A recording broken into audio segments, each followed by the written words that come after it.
Washington, President Trump vetoed a bipartisan resolution on Friday to overturn new regulations that significantly tighten access to federal student loan forgiveness, siding with Education Secretary Betsy DeVos over veterans organizations that say her rules will harm veterans bilked by unscrupulous for-profit colleges.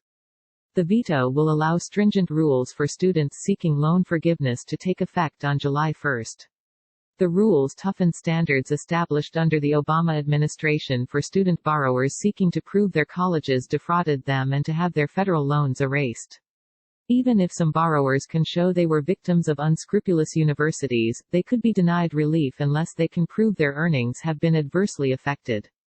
The resolution sought to reimpose an Obama-era regulation that defined educational fraud so broadly that it threatened to paralyze the nation's system of higher education, Mr. Trump said in his veto statement.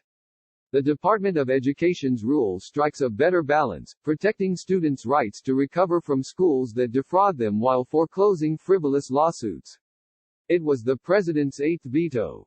The resolution put Mr. Trump in a difficult political position. The veto saves Ms. DeVos from an embarrassing rebuke by her boss, but it places the president at odds with dozens of veterans groups that helped persuade 10 Republican senators to vote to overturn a major domestic policy of the Trump administration.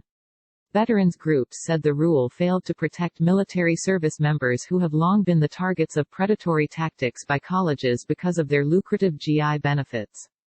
President Trump's veto of my bipartisan bill to help our veterans was a victory for Education Secretary DeVos and the fraud merchants at the for-profit colleges, said Senator Richard J. Durbin, Democrat of Illinois, who sponsored the resolution in the Senate.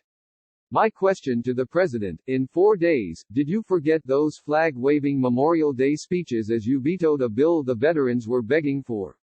Several groups, led by Veterans Education Success, began running advertisements on Fox News programs urging Mr. Trump to sign the resolution, which Speaker Nancy Pelosi sent to the White House last week. In a statement, Ms. Pelosi called the rule an act of staggering cruelty. She said the House would soon vote to overturn the veto, but rounding up 2/3 of the House and Senate would be almost impossible.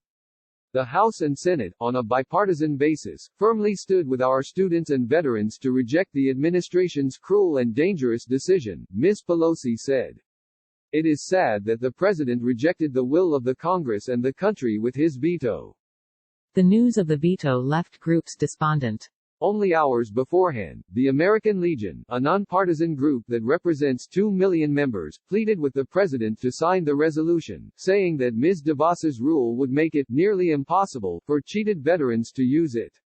Ms. DeVos's changes raise the bar for borrower relief claims, requiring applicants to individually prove that a school knowingly misled them and, even if students were bilked, that they were financially harmed by the deception.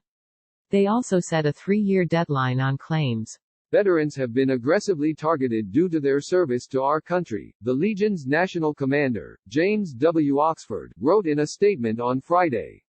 Student veterans are a tempting target for certain online and for-profit schools to mislead with deceptive promises, while offering degrees and certificates of little to no value. Representative Susie Lee, Democrat of Nevada, who sponsored the resolution in the House, said that the fight for our students and veterans is far from over. It's clear the 2019 rule will weaken both protections for students and oversight of shady schools, while forcing taxpayers to foot the bill for the fraudulent actions of a few bad actors, she said. The little-known loan forgiveness rule, called borrower defense to repayment, was the main vehicle the Obama administration used to grant debt relief to tens of thousands of students affected by the collapse of 2 large for-profit college chains, Corinthian Colleges and ITT Tech, in 2015 and 2016. But Ms. DeVos said the Obama administration failed to scrutinize claims in a way that was fair to students, colleges and taxpayers, and took measures to rein in what she called a process that amounted to free money. She has also said the Obama administration weaponized the rule to target for-profit schools. The Education Department's Inspector General also found that the Obama administration had a flimsy infrastructure for processing claims, though its review did not find any errors in granting debt relief. Ms. DeVos has faced fierce criticism and lawsuits over how she had tried to overhaul the claims process, and the department amassed a backlog of applications while she wrote the new rule, which was finished in September.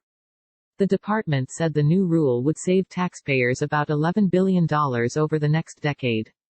This administration is committed to protecting all students from fraud and holding all schools accountable when they fail their students, said Angela L. Morabito, a spokeswoman for the department. This administration's rule is just that, despite false claims from many corners. The secretary is thankful to the president for his leadership on this issue. Emily Cochran contributed reporting.